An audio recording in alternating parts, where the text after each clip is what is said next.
The Expendables franchise has been relying on action stars of the 80s and 90s to bring fans of action movies a nostalgia-filled thrill ride that cannot be matched by other films in the genre. But after 3 kicks of the can, fans assumed that the old crew had finally had enough, but apparently not. A 4th film is in the works, but it appears that it may be without one of the founding members. In today's video, we're going to be taking a look at who that was and the turmoil that caused this issue, so stick around because you won't want to miss a single second of this video. So who was on their way out the door for Expendables 4? The Expendables 3 came out in early 2014 and heavily underperformed compared to the rest of the films in the series. It appeared that the series was going to be done right then, and there was a clean-cut trilogy, but it appeared that the main star and series creator, Sylvester Stallone, had other plans. Almost immediately after Expendables 3 was released to the theaters, the crew got back together to pump out one last action film for the franchise to end on. Production started only months after the 3rd film was released, but it sort of hit a snag pretty early on into the movie's life cycle. Stallone and the writers could not agree on the direction the movie should take. While we have no idea who was at fault or what the different directions even were, one can only assume that Stallone wanted to have more of an emotional film that was driven by a smart plot, while the writers decided that they should lean more heavily on the action sequences that prove to be the driving force of this franchise. And while Stallone literally makes his living writing and starring in action movies that at least have a decent plot and a pretty good acting on his part, I have to agree that the Expendables franchise is nothing but swashbuckling action, gore, and nostalgia. I don't turn on an Expendables movie because I want to think. In fact, I throw on an Expendables movie because I want to do the exact opposite. I want to turn off my brain and see some literal grandpas kick knives into people's chests. I want to see Terry Crews shoot a fully automatic 12-gauge shotgun for a full minute without having to reload or put his shoulder back in his socket. I want to see Sylvester Stallone beat the crap out of a bad guy with a towing chain that he uses as a whip. You see where I'm getting at with this. Nobody wanted a smart action film that had a compelling plot, at least not from this franchise anyway, but it seems like that may have been the reason that Stallone called it quits after the 3rd movie and announced back in 2017 that he would be departing from the action franchise that he started. Next, Stallone walked out on his own franchise. For those of you who don't think this is serious, this is essentially the equivalent of George Lucas walking out on Star Wars after Return of the Jedi because he didn't agree with how Episode 1 was being written.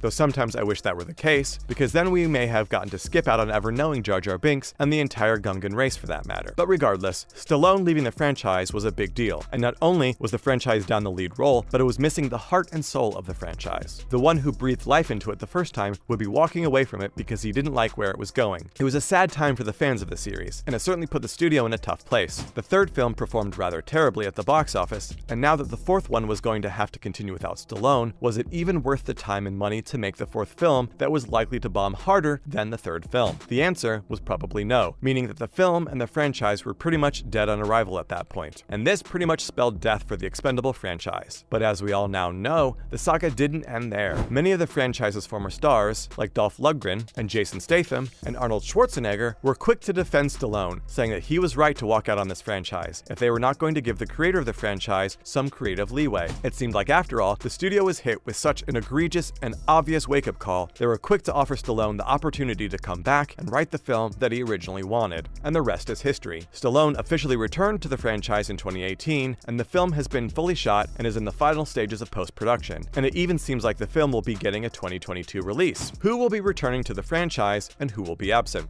The Expendables franchise got to see some old action heroes take center stage once again, and it truly was a thing of beauty. Sylvester Stallone, Jason Statham, Terry Crews, Dolph Lundgren, Arnold Schwarzenegger, Bruce Willis, Jean-Claude Van Damme, Jet Li, and Mickey Rourke. The franchise also introduced some younger faces like Liam Hemsworth and Ronda Rousey. But the 4th film seems to be light on returning faces and is heavily relying on the new members of the cast to lift this film to stardom. In terms of returning faces, we have Sylvester Stallone, Jason Statham, and Dolph Lundgren, and that is it. Could you imagine if Stallone didn't return to the movie? What a mess this cast would have been. Anyway, the film, as I mentioned earlier, does have a great number of new faces joining the franchise, and some of them may be enough to entice fans both old and new to come watch the 4th film in theaters. The new members of the cast include Megan Fox, 50 Cent, Tony Jaa, Randy Couture, and Andy Garcia. I know most of you stopped caring after I mentioned Megan Fox and 50 Cent, but I figured I would include some of the other big names joining the cast as well. While it may not be the old crew that we're used to, this gang certainly has potential. I mean, Megan Fox always seems to bring in box office success regardless of the quality of the film, and honestly, who isn't at least intrigued by the notion of 50 Cent being a bloodthirsty mercenary? I, for one, would love to see 50 Cent doing some damage on the big screen. Plus, 50 does line up with the aging heroes thing that Expendables does so well, so I think he actually fits in really well with this cast. So now that we know who's in the film, when is it coming out, and the difficult production it went through, what is this movie going to be about? What can fans expect from Expendables 4? Honestly, I would love to sit here and tell you that the 4th film in the franchise is going to be some groundbreaking groundbreaking film that takes your breath away in terms of action and also makes you sit on the edge of your seats and compels you to the finish line with every passing second. But we all know that's not what this film is going to be, and you know what? That's okay. I think fans of this franchise have come to expect one thing from these films, and that's incredible action. So when I read you the description for this film, you have to remember what you signed up for, okay? Okay, here it goes. Mercenary Barney Ross and his team take on an arms dealer and his private army. That's it. Does that sound any different to you than the plot of the first 3 films? Yeah, it sounds awfully similar to me as well. But isn't that the beauty of it? The Expendables are a group of elite warriors who operate outside the law to take down groups of men who are also elite warriors who operate outside the law, but choose to do evil things. So why does this plot need to really change at all? Why can't all the films have essentially the same plot but with updated action sequences? Did we not just explain how nobody watches these films for the plot anyway? If you were hoping for the franchise to all of a sudden be this really intelligent film, you were barking up the wrong tree to begin with. But that doesn't mean this film will be bad. It just means that you get to turn your brain off for a bit and see some literal grandparents kick some ass for a few hours. And who doesn't want to see that, right? I mean, Sylvester Stallone is literally 75 years old. Maybe that's not enough context for you. Stallone was born in July of 1946, not even a full year removed from the Second World War. That's how old he is, and yet he's still willing to put on a 45-pound vest, pick up and operate a 12-pound shotgun, and most likely dangle from a helicopter whilst fighting 50 Cent, all for your entertainment. So if you can't take the time to go watch that cinematic masterpiece in theaters, then shame on you. Go see Expendables 4 in the theaters when it comes out. If you're lucky enough, maybe take your grandparents with you. That's all we have for you guys today on the channel. We'll see you in the next video.